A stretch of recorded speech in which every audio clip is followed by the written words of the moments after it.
Welcome back, pod people, to a brand new episode of Cinema d'Amore. I am one of your hosts, Justin Morgan, and I'm here with Chuck Phillips. Hi, Chuck. And it's our Christmas episode. So I didn't really tie it into warfare much at all, unless, emotionally, that's where you want to go. If you want to stretch it that way. I'm sure, have you thought of any ways to tie warfare to the holdovers? People dying in war? I mean, it happens. It's off screen in holdovers. Vietnam War. There's warfare.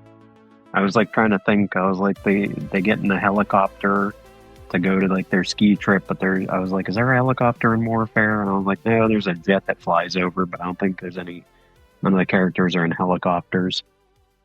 I mean, somebody gets injured in both movies. True. Yeah, there's anything. You can connect them anyway. There's always a connection. Yeah, I think that's Giamatti wasn't in warfare, right? Not that we know of. They'll Didn't say have a secret cameo. He worked off camera. He does what Joseph Gordon-Levitt does in Rian Johnson's movies, where he will be a voice cameo. That poor guy's probably please, Ryan, put me in something else. It's been too long. He's can I have an actual role where I'm on the screen doing something? Yeah. We're talking about Alexander Payne's The Holdovers from 2023, a movie that I've revisited every Christmas since. I mean, I know that's not a lot, but I like the movie a lot. I think it holds up. It's not the happiest of movies, I would say. I feel like it's deeply rooted in, depression and grief and a lot of things that are, I mean, there's comedy in it for sure. There are funny moments, but I think that's the stuff that I tend to lean towards. And I know that as far as this year goes, I wasn't squeezing in very many Christmas movies. I wanted to discuss this for a while. So here we are, talking about it. I tend to like Alexander Payne's movies. I can't really think of a film of his that I don't like. Maybe I don't revisit them as much, but I mean, almost every single thing I can think of, I've enjoyed from the guy. I mean, maybe the hardest would be Downsizing, because it's out there. But I'm thinking Election, and I really do like Nebraska a lot. Descendants is very good. Yeah. I think the only one of his I never saw his first one, Citizen Ruth. Oh, I haven't either then. I think the earliest I've seen is Election. Yeah. I think that was his second movie. The other one I think Laura Dern's the main character in that one, but it's the only one of his I've never gone out and tried to find. I don't know if it's streaming anywhere. Or maybe it's really bad. It might be. I mean, you never know. It's a first movie. I mean, honestly, the first movie is not usually very good. If they get a debut feature film, they've usually done enough bad things to kind of work out the kinks, I would say. For most filmmakers, there's more to it than, I mean, they're maybe not the most seasoned, but they've done a little bit of trial and error to kind of see what they can and can't do. Yeah, it's streaming on Pluto TV if you want to go look for it.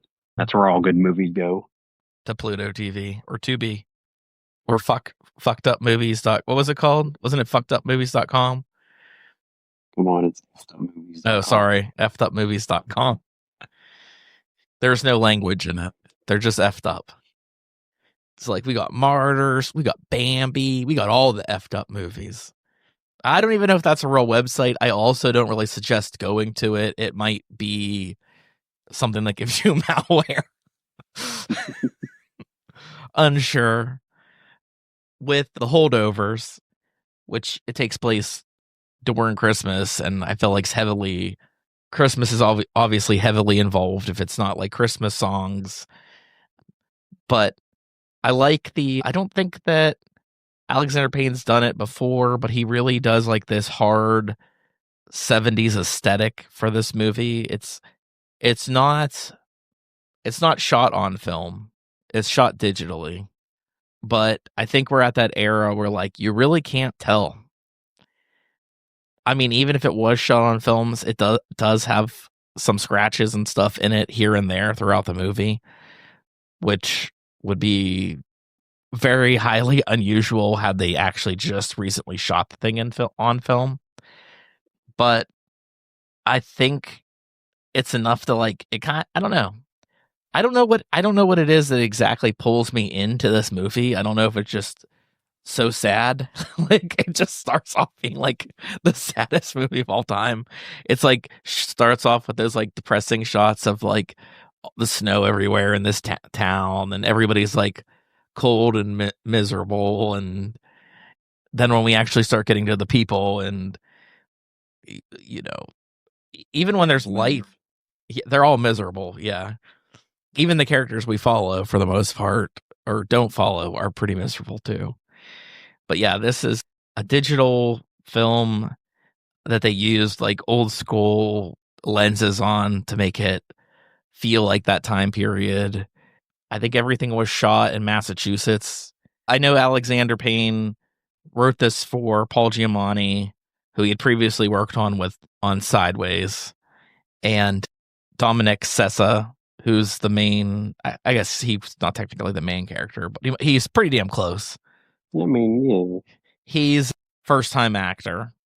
He was never acted anything before this. He was like a boarding student, and they cast him because he felt real and they could work with that, which I think that's another thing that Alexander Payne's really good at. I like particularly noticed it in Nebraska with like all the smaller roles. Like even if they are bigger actors, I think he casts a lot of time to get like an aesthetic from these characters, if that makes sense. Yeah, they all feel real. Yeah. I mean, yeah, it's an all. Even I know what you're saying, but even in something like Election, they feel like all those characters feel like they're ridiculous, but they do all feel like just real high school kids, like fighting with their teacher.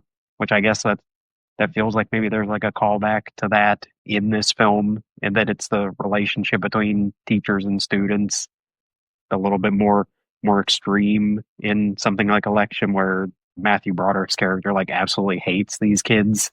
Like Yeah. he seems like he just genuinely does not like being a teacher and not like being around kids at all. Which I mean, Paul Giamatti also doesn't seem like he particularly likes being around kids either. They're both kind of just stuck there for their own reasons. They can't go anywhere else. They kind of don't have future career plans anywhere else.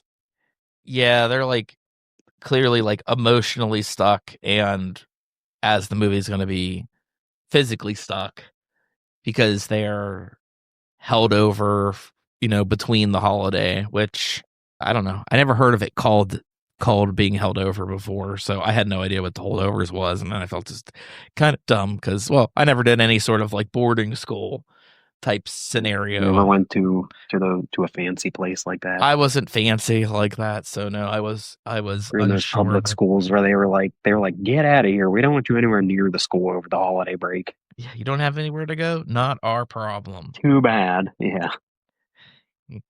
Yeah, I mean, roughly, I wasn't really watching the runtime this time, but once the characters kind of get whittled off, when when they get the holdovers, there's five of them, I believe, and within probably like 15 minutes or so of runtime, they leave through this one character's dad showing up and use a helicopter and basically offers to take them all skiing and stuff. But the main the main kid, Angus, his mom more or less abandoned him, won't answer his phone calls.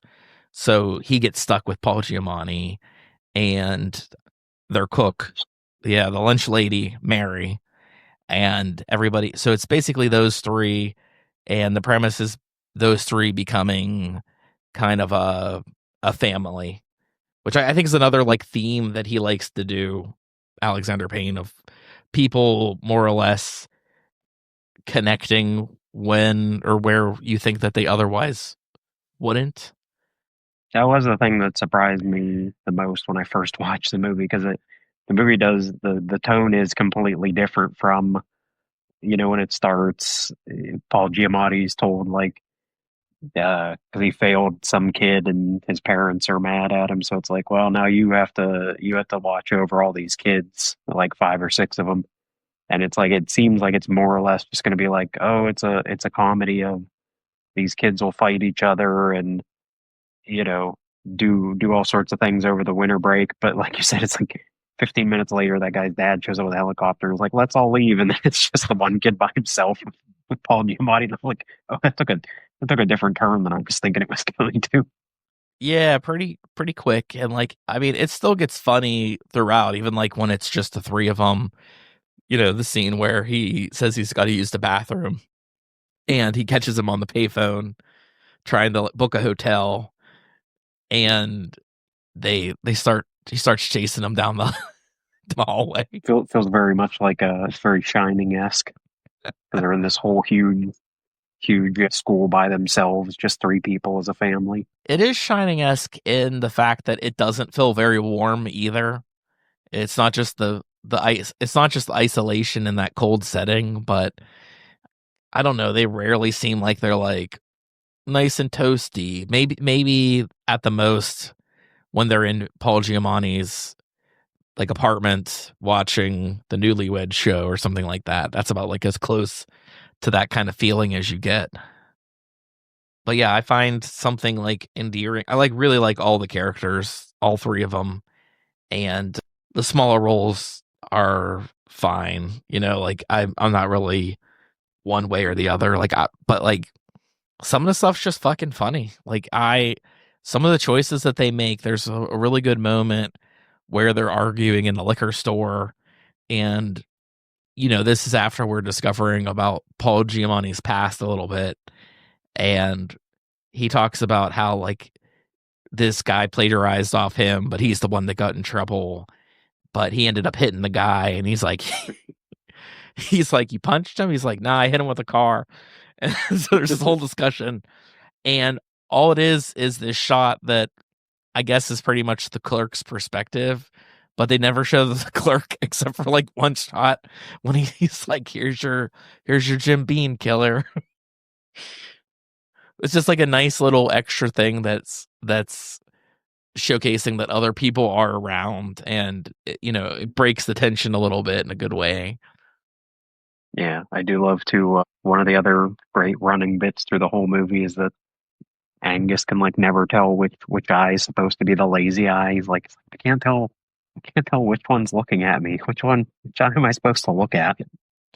And I think it's a skill too, because he he says it to be an asshole, but like the moment that it's revealed is like a very sentimental moment when he's finally like, it's this side. This is the eye that you should be looking at. It almost feels like Paul Giamatti's like inconsistent with the eye that's supposed to be crazy. Cause like I don't know what he's wearing. I don't know if he's wearing glasses or if he's just. It's a contact. Yeah, Is it a contact lens? Is it digital? Is he actually physically keeping his eyes in a crazy angle? I don't know. he doesn't have that skill. He's not like Bill Skarsgård. Yeah, I don't know. I mean, if Bill Skarsgård can do it, there's got to be other people that can do it. But yeah, and imagine having that skill and you're an actor and you're like, eventually, I'm gonna hit a role where I can do this. But yeah, I was looking up something else too that I was like, this has to do something with the plot, and but I wasn't thinking like I wasn't thinking what the war was, which was in the classroom because he teaches history. It's the Peloponnesian War, and I didn't realize that that was the war between Athens and Sparta. So I was like, they bring it up so fucking much, but they don't go into any other details about that war, to the point that I'm like, it has to do something with this story. And like the things that I was seeing about it was like, it's one of those wars that went on for too long, and there's no real winners to the war. There's just like people that have survived the war. And there's like, this is the Athens here. They destroyed itself through like their arrogance. And I feel like on like an internal level, that's probably happening with Paul Giamatti's character. He's he's a smart guy, and he like he's right about a lot of stuff, but it doesn't make him the most likable person. You know, like who that personality type is not the person that I think most people want to be around. So he's basically lonely because he's put himself in that position. And I always think that's kind of interesting because I feel like in this movie you're going to find out some huge terrible thing that's happened to him. And the thing I like the most about the movie is that they don't end up making it anything extremely melodramatic. It's more so something that he's just greatly embarrassed about. And I think that's what I dig the most because at least recently, I feel like I've been watching way too many movies where they're just extremely melodramatic about everything. And this is just sort of like real time grieving for the most part. I mean, if you want to talk about Mary, something like that's, I guess, more of the grief aspect. But and I really like her too, which I can't think of. Isn't her, she's like something divine joy, divine joy. Joy She was Divine great. Randolph. Yeah, she was great in this. And I'm trying to think too because when it came out, I think it was up for Academy Awards. I don't know if it won any of them. Yeah, she did. I She think she was the only one that did. she won it. It was probably that, and I think probably screenplay was probably nominated as well. Yeah, it's a weird thing because like I felt like this movie really like snuck under the radar for me because I remember seeing the trailer and thinking it looks funny, but it also looks like maybe it's gonna miss the mark completely. And like you said, it wasn't the humor that I thought that it was gonna end up going for. Like it looks almost like in the trailer it's gonna be some sort of slapstick thing, but most of the humor just comes from like very uncomfortable moments. You know, like it's just continuously uncomfortable moment after uncomfortable moment. I think like when after they go, like he injures himself, and they go to the hospital, and after they relocate his arm and get his medicine, and they end up going to that bar, and the guy, the Angus's character, almost gets in a fight with an old war veteran with a missing hand, and he's like, "Why don't we play together? we, you can be the left hand, and I can be the right hand." But I also feel like they don't kind of like they tackle scenes in a very realistic way, like in that moment too, where Paul Giamatti is like instantly trying to diffuse the situation, buys them a beer. Angus is mad that he bought them beers, and he's like, "Those guys were assholes. Why would you do that?" And he's like, "The fucking dude got his hand blown off. Like he, like let's just kind of forget about this. Let's de-escalate the situation and move on with our lives." But I also like that, like Angus's curiosity, and like he's he's just constantly thinking and thinking and thinking. So he's constantly calling Paul Giamatti out on everything. Where he's like talking about, he's like, "And just so you know, you smell like You smell. you smell You got really you got bad." like Like an odor. so yeah, I can't even remember what his thing is. I'm researching so I could butcher it. Trimethylaminuria, fish odor syndrome is what he has, which really fucking sucks too. Because even him, like he basically nobody likes him except for that one other teacher. I think she's a teacher, maybe she's not, but who also works at that restaurant and invites them to her Christmas party, and he kind of feels like he's like she's interested in him, and then like he gets let down again too. Like that's another like this movie just wants to hurt you like constantly. And sometimes that's just the movies that you need. I don't know. These are the movies I like the most. I was like, these people are in a lot of pain and suffering, and then I can dig it. Yeah, they're both depressed. I do like that too when Angus like has his pills and he sees them and he questions him about it. And then he takes the same pill and they play like Cat Stevens or something. I don't to really break up the tone. But yeah, I mean, I guess it's the tip like it the typical breakdown of this movie would be like everybody has like their emotional armor up and the whole movie is about kind of like tearing that away piece by piece. I really do like all these actors. I hope that Dominic Senna does more. Wait, he's not Senna, he's Sessa. I got F1 on the brain. I feel like I've seen him He was in another Christmas movie recently, so maybe that's his thing now. Christmas movies. He gets typecast as a Christmas He's guy. typecast as the Christmas guy. Pretty soon he'll be on the Hallmark Channel, just doing all those. Hey, you never know. But yeah, I like Paul Giamatti. He's like the grumpy teacher, but he doesn't become like the warm hero by the end of the thing. He basically, as we move into like the story, he finally like he like rightfully stands up for his student. He does the right thing, and because everybody's been waiting for like a reason to get rid of the guy because they just hate the guy, he's gone. And I'm interested in like But it's how like it's probably what's best for him anyway. Like he figures out by that point because he talks throughout the whole movie about. I had to look it up too because I didn't know what it was, or I think he describes it a little bit, but he keeps talking about. He's like, I'm gonna write a monograph. yeah. It's like, what is that? And it's like just like a book about a subject that you're really interested in. And he's like, I'm gonna write one day. And they're like, are you gonna write it when you're just like hanging out at the school for your whole life, not really doing anything? Yeah, you're right So about that. Like he has to leave to he has to get kicked out finally to because he wasn't gonna do it himself. He was never gonna have the courage to do it on his own. yeah. Would you say that the ending is more hopeful than say like sad? And, a little bit, yeah. Yeah, it's not necessarily a sad ending. But yeah, I don't interpret it that way.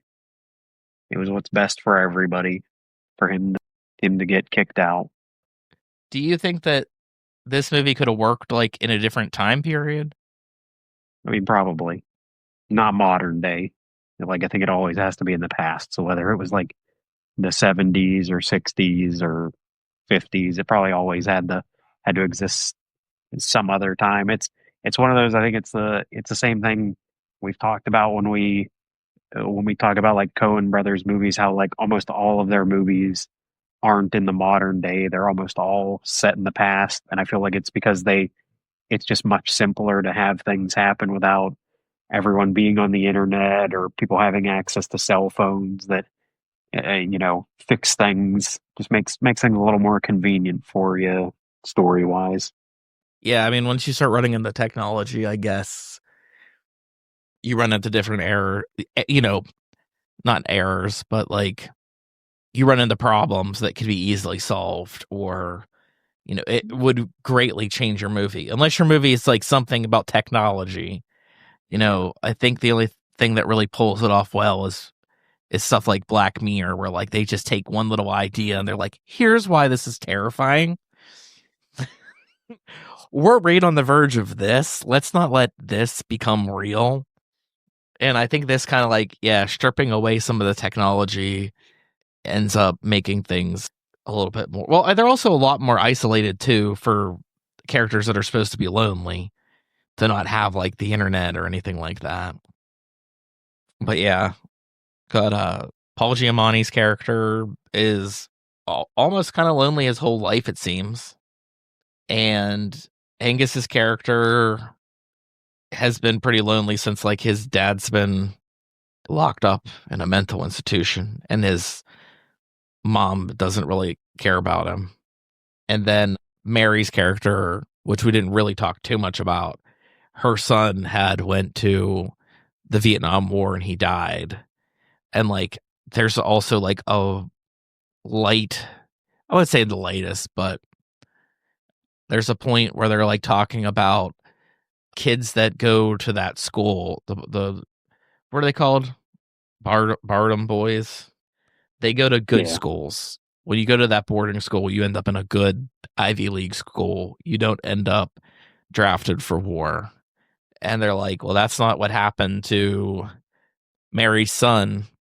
And the most you really get out of like Paul Giamatti from it was like, that's interesting, right? Didn't work out for that guy. And yeah. very clearly, I mean, the hint is like, yeah, what was different about him from everybody else that goes to this school? yeah, like they discussed too, because he's black. There's almost, I don't think there's a single other black person in that school. Yeah, And the only reason, I think his name was Curtis, right? Curtis got into the school because his mom worked for the school. yeah. Everyone else is like they have to pay. Their parents have to pay to put them in the school. I mean, obviously they're rich. They have helicopters and they're flying the kids to some ski resort. Yeah, I do like the when they do go to Boston. They kind of take a field trip to go there. When he just thinks like, I gotta go visit my dad. And he's like, yeah, I guess we can just like go to the cemetery. Then they pull up to the mental institution. He's like, well, this isn't where I thought we were. This isn't where I thought we were going. Yeah, because even earlier, the mom says something over the phone like, your dad's not with us anymore. And I need this in my life and I need to do this. So, yeah, you do think that he's going to be gone, dead, and he's not dead. But Yeah.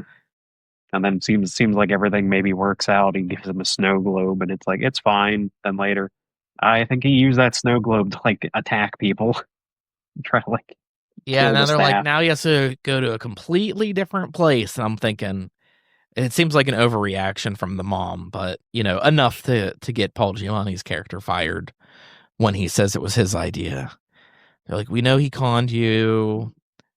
And I guess that also makes the end a little bit more hopeful for Angus too, because he's not going to military school, which is what's constantly threatened. I think they said it's like his third school. But yeah, I don't think he's a bad kid. Like, he really doesn't do anything bad. Maybe he's, as Paul Giamatti puts it, he's too smart for his own good, because like he even brings up to the parents like how smart your kid is. You have to realize how smart he is. It's more like he's highly intelligent, but maybe he's not using his brain for the right stuff right now. But he does also kind of need him, because I feel like he's the character. Angus is the character that is the most blunt about like the emotional stuff. Like, if something slightly bothers Paul Giamatti, he's calling him out on it. He's the one that's like, what's going on with this? And Paul Giamatti's sort of like, well, that's extremely personal. I don't want to get into it right now. So, he does push people.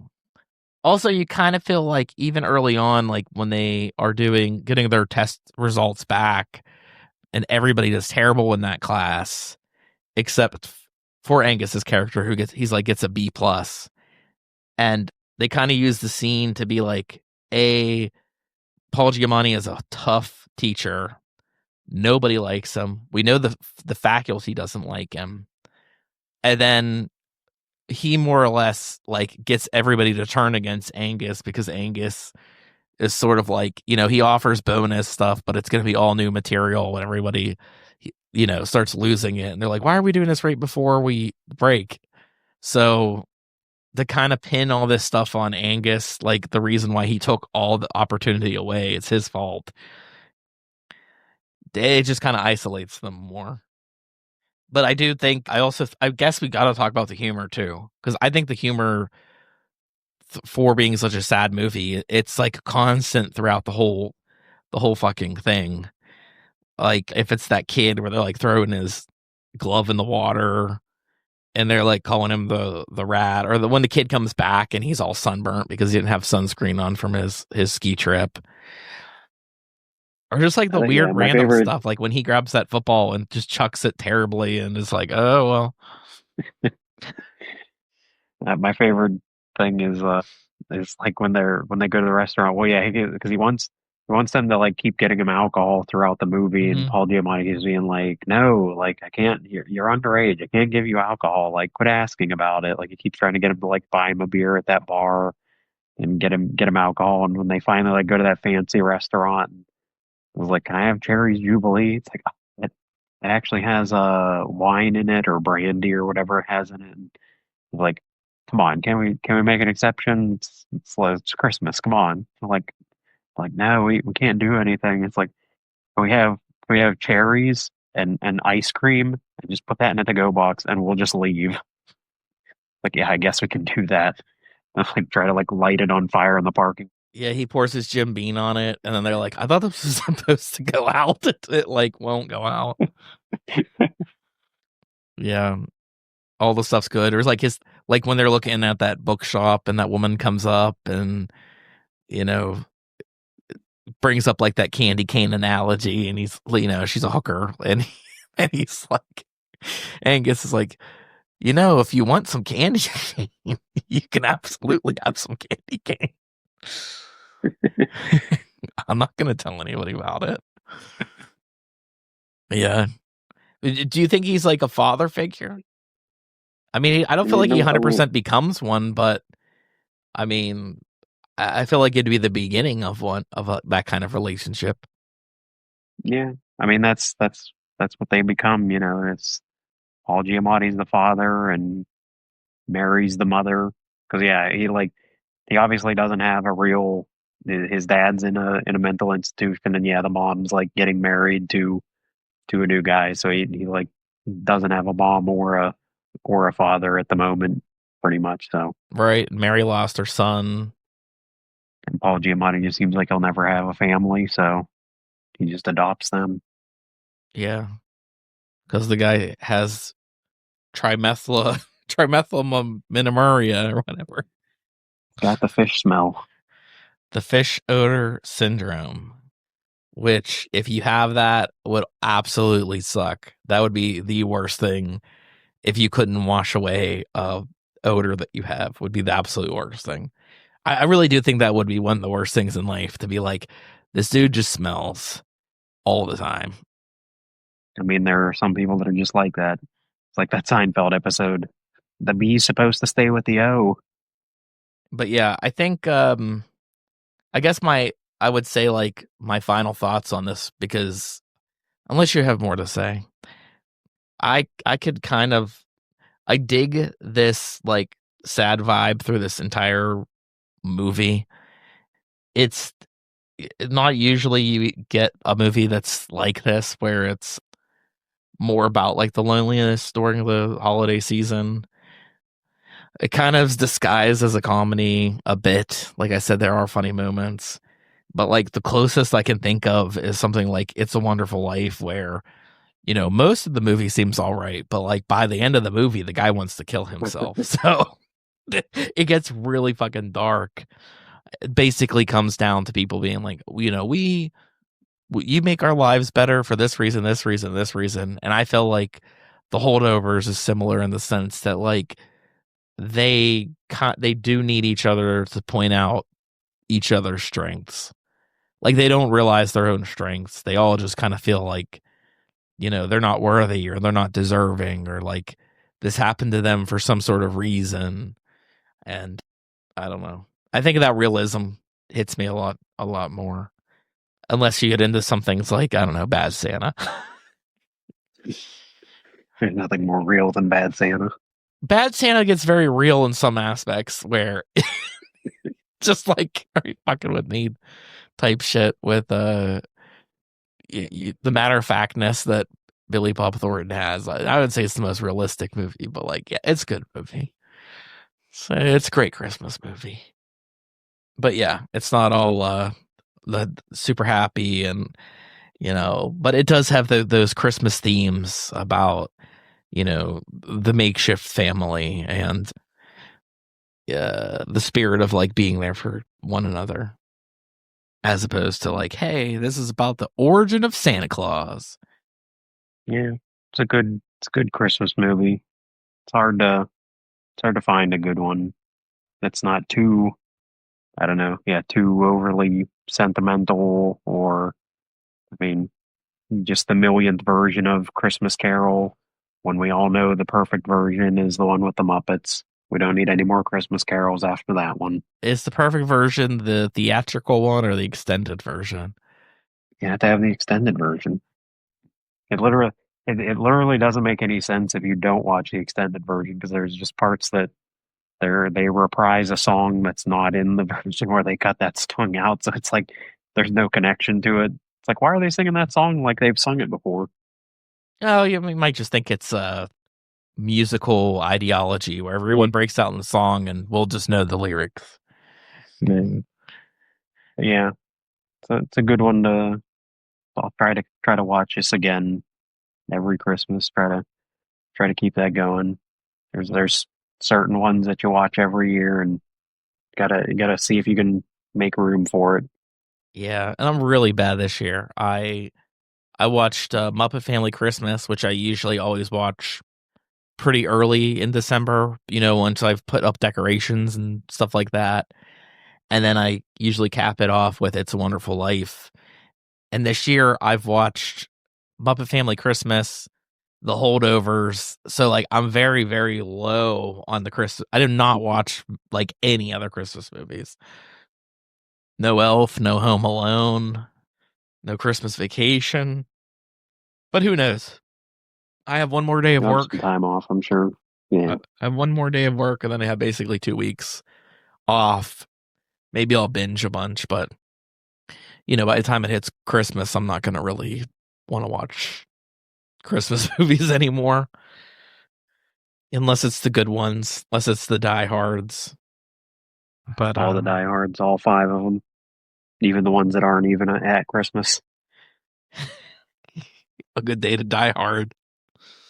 We should discuss some of those ones because that movie's awful. That last Die Hard's really bad. I mean, that's the only one that's bad. Like the first one's the best, and the other three are very watchable. That's the only one that's like, I'm not good. Yeah, I've kind of like two lower on the list because it's like almost copies the first one so much. So like I really enjoyed the third one, and I really think the fourth Three's one's great good because too. Samuel L. Jackson. Yeah, Samuel L. Jackson one's great, and the Justin Long one's great. Even for being PG-13, which is what everyone bitches about because like the ratings matter. They made it PG-13. Maybe people just The movie where Kevin Smith got to meet Bruce Willis and then eventually learn that Bruce Willis probably hates him. Yeah. Where it all started. I actually heard, and it's funny too. And like Shyamalan was talking about working with him, and like I guess he was really rough on The Sixth Sense. Like the question, like he was asking M. Night Shyamalan like hard questions and like fighting him and pushing back against things that his character would do. And I guess he tricked him into getting this scene that he wanted. And then Bruce Willis became like super respectful of M. Night Shyamalan. That was like only one other person ever did that to me in their life. And, they pulled it off and you're one of the greatest directors of all time. And then you heard Kevin Smith where he said that like he was getting ridiculed by Bruce Willis all the time because he was like, he didn't know what lenses his cinematographer was using, and he's like, how the hell are you the director? You don't know what these lenses are gonna do. It's probably the movie that like pushed him into like, okay, I just need to get high with Seth Rogen. But yeah, we'll be back next year. I guess we'll primarily keep our bi-weekly release. Seems to be the easiest to do, and we'll see where it goes from there. I think we might still do loose connectivity, but I don't really care if we do. I actually have a movie that I think you should probably pick for the next movie, Charles, because it's kind of similar, and it would knock off something that you've never seen before. My suggestion's Good Will Hunting.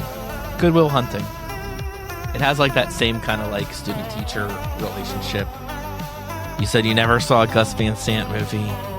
It's one of the better ones.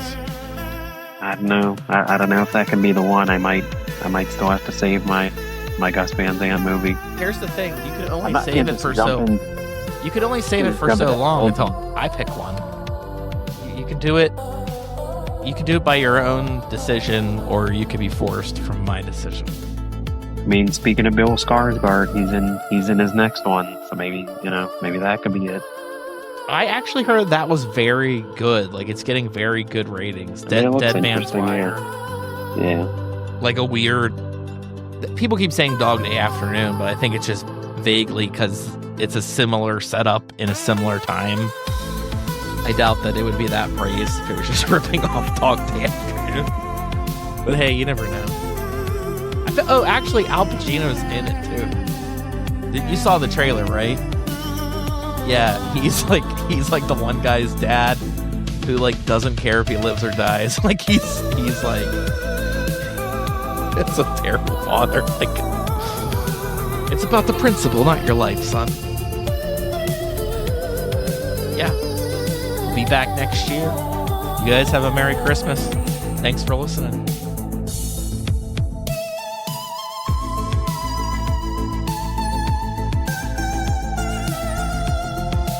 We're Cinema D'Amore. Follow us on Facebook and Twitter to stay up to date with news and information on upcoming episodes.